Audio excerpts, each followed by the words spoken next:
Good morning students, class 11th accountancy. बेटे we will continue this chapter number 3 only accounting principles. मैंने last time आपको बताया था कि इसके अंदर आपके पास total these many of 11 concepts हैं जिनको हम प्रिंसिपल्स भी बोलते हैं, और विद इन दीज प्रिंसिपल्स हमारे पास 3 कन्वेंशंस हैं। मैंने आपको लास्ट वीडियो लेक्चर में एक तो कॉन्सेप्ट और कन्वेंशन का डिफरेंस समझाया था और 3 कन्वेंशंस क्या होती हैं उसकी डिटेल समझाई थी। Today I will explain these also specially from an audio lecture I have sent to you, और मैं इसका ब्रीफ में आपको सबका मीनिंग भी बताऊंगा। आप इसका मेरे से पहले तो वीडियो लेक्चर में मीनिंग सुनिए, उसके बाद उसको पढ़िए फ्रॉम द थ्योरेटिकल पार्ट, फिर मेरे ऑडियो लेक्चर को भी सुनिए। Things will be very much transparent to you all. देखिए 11 के 11 प्रिंसिपल्स, मैंने पहले तो आपको ये बताया था, प्रिंसिपल्स का मतलब होता है इनका एक लीगल एस्पेक्ट है। लीगल एस्पेक्ट का मतलब है आप इसको अप्लाई करना एक कंपल्शन है। बेसिकली गोइंग कंसर्न प्रिंसिपल या गोइंग कॉन्सेप्ट प्रिंसिपल क्या होता है, एक लेमैन की लैंग्वेज में सुनना। गोइंग कंसर्न का मतलब होता है यार आप एक बिज़नेस को स्टार्ट करते हैं। जब आप कोई बिज़नेस को स्टार्ट करते हैं तो कुछ की लिमिट थोड़ा होती है कि मैंने कोई बिज़नेस को 5 साल के लिए स्टार्ट किया कि 15 साल के लिए स्टार्ट किया। बिज़नेस का मतलब है going concern which will keep on go till infinity, till till there is no full stop, till there is no limit, till all circumstances are favourable. You can not decide a limit और expiry date of a business. Well, it will continue to exist for a long time. ये मतलब होता है going concern concept का। Consistency concept क्या होता है, कहता this concept states that accounting principles and method should remain consistent from 1 year to another. 1 year to another कोई भी कॉन्सेप्ट है, क्योंकि आप बच्चे हो, आपने सिंपल इंटरेस्ट और कंपाउंड इंटरेस्ट पढ़ा हुआ है। मैं आपको सिंपल इंटरेस्ट और कंपाउंड इंटरेस्ट की भाषा में समझाऊंगा। सपोज़ आप किसी चीज़ को मैनिपुलेट 1 साल तो सिंपल इंटरेस्ट से कर रहे हैं, अगले साल कंपाउंड से कर रहे हैं, उससे अगले साल सिंपल इंटरेस्ट से कर रहे हैं, उससे अगले साल कंपाउंड इंटरेस्ट से कर रहे हैं, कहते हैं ये गलत है। आप जो भी मेथडोलॉजी को अप्लाई करते हैं वो हर साल एक ही होनी चाहिए। It should be consistent from 1 year to another. Accrual concept क्या होता है, in accounting accrual is use for recording of transactions. It provides more appropriate information about the performance business enterprise as compared to cash basis. Accrual concept apply equally to revenues and expenses. दोनों पे apply होता है accrual, चाहे खर्चा है चाहे income है। In accrual concept, revenue is recorded when sales are made or services are rendered and is immaterial whether cash received or not. क्या मतलब है, बात को सुनना। देखिए आपने उधार माल बेच दिया, आपने उधार माल बेच दिया, पैसा आया या नहीं आया, आपका रेवेन्यू एक्रू हो गया, मतलब समझ लो आपकी कमाई एक तरह से हो गई। पैसा चाहे आए ना आए अकॉर्डिंग टू एक्रूअल कॉन्सेप्ट। अगर ये कैश कॉन्सेप्ट होता तो हम कहते हैं जब तक पैसा नहीं आएगा तब तक रेवेन्यू जनरेट नहीं हुआ।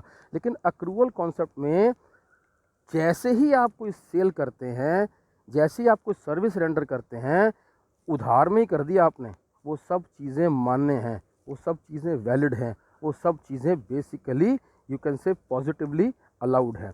हम ये मान के चलते हैं कि जितना भी सर्विस आपने रेंडर करी है they are all recorded in accrual basis. In cash basis में नहीं होगा। जब तक पैसा नहीं आएगा तब तक सेल नहीं मानी जाएगी, उधार सेल को रिकॉर्ड नहीं किया जाएगा। खर्चों पे आ जाओ, आपने कोई खर्चा किया, पैसे दिए तो खर्चा माना जाएगा, ऐसा कैश बेसिस में होता है।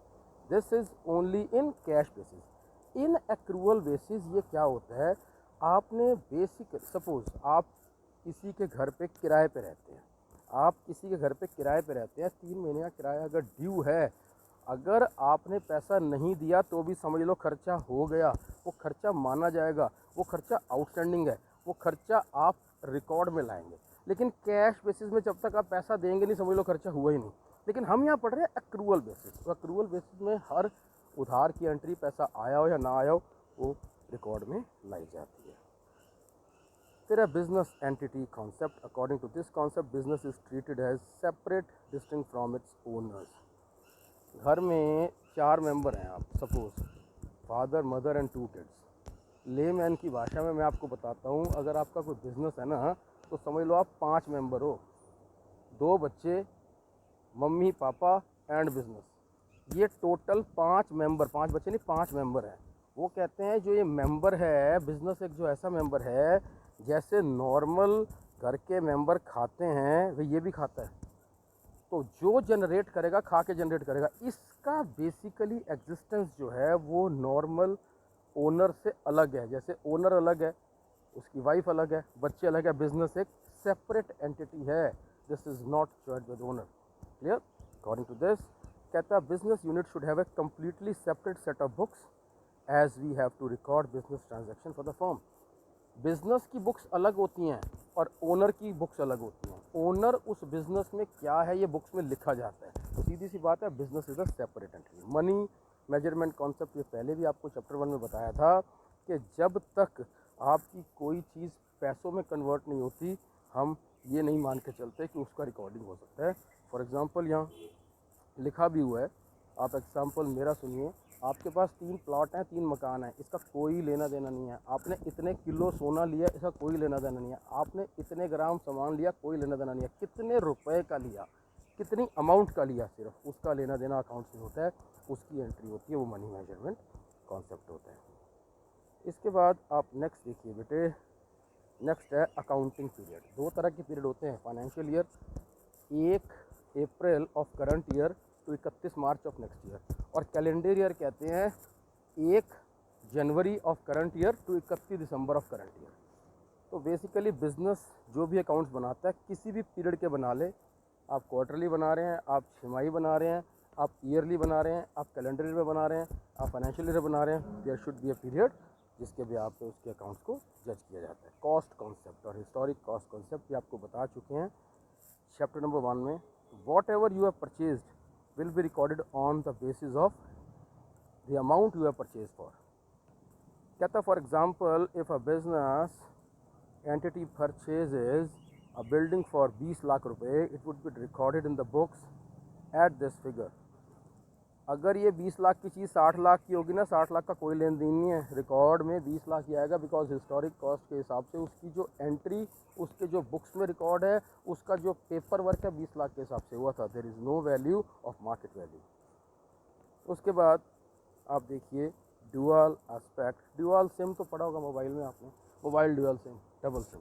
ड्यूअल एस्पेक्ट का मतलब है, ये आपका मतलब क्या है कि जितनी कैपिटल है वो असेट्स में से लाइबिलिटी घटा के है, आपकी पूंजी में से जितना कर्जा घटा के आपकी कैपिटल आती है। ड्यूअल एस्पेक्ट का मतलब होता है आप कोई भी सामान खरीद रहे हैं, बेच रहे हैं, उधार या नगद कोई भी एंट्री आपकी होती है तो 2 खाते अफेक्ट होंगे, जिससे ले रहे हैं, जिसके पास आ रहा है पैसा, जो दे रहा है, जिसको देना है, जिसको दिया, जो भी है वो डबल साइडेड इफेक्ट है। इसे कहते हैं ड्यूअल एस्पेक्ट कॉन्सेप्ट। जो भी एंट्री होगी डबल खातों में होगी, चाहे उधार की चाहे नगद की। Revenue recognition concept means the amount which is needed added to the capital as a result of business operations. Revenue is earned by sale of goods or providing service. Concept of revenue recognition determines the time or the period in which the revenue is realized.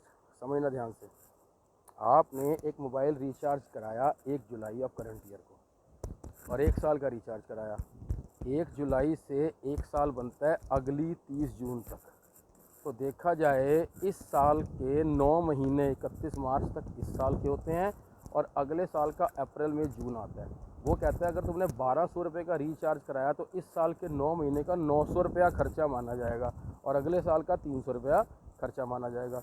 वो ये कहता है जो खर्चा है या जो income है, सपोज़ इस तरह से इनकम भी है, खर्चा है, तो आपने बेसिकली उतने टाइम का डिनोट करना जो उस पर्टिकुलर ईयर का है। अगला खर्चा आउटस्टैंडिंग है। इनकम कोई आई या कोई एडवांस में आई, फॉर एग्जांपल आपके पास कोई 1 साल का रेंट एडवांस में आ गया, जो इस साल का रेंट है वो करंट इनकम मानी जाएगी और जो एडवांस में आ गया वो प्रीपेड माना जाएगा। That is revenue concept of the period.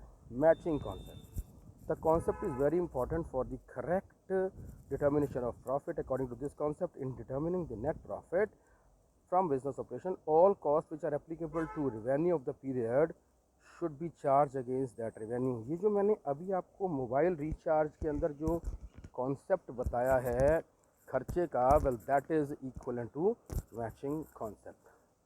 Last is objectivity concept. The concept requires that accounting transactions should be recorded in an objective manner, free from the personal bias or any management or the accountant. जो भी entries हों true हों, fair हों, सच्ची हों, partiality ना हो, गलत ना हो, 10 की चीज़ को 100 में ना दिखाओ, 90 की चीज़ को 9 में ना दिखाओ, डिपेंड्स, जो भी हो एक्चुअल और फैक्चुअल हो. Well these was the concept under the principles. पहले आपको कन्वेंशंस कराई हैं, just cover up the things as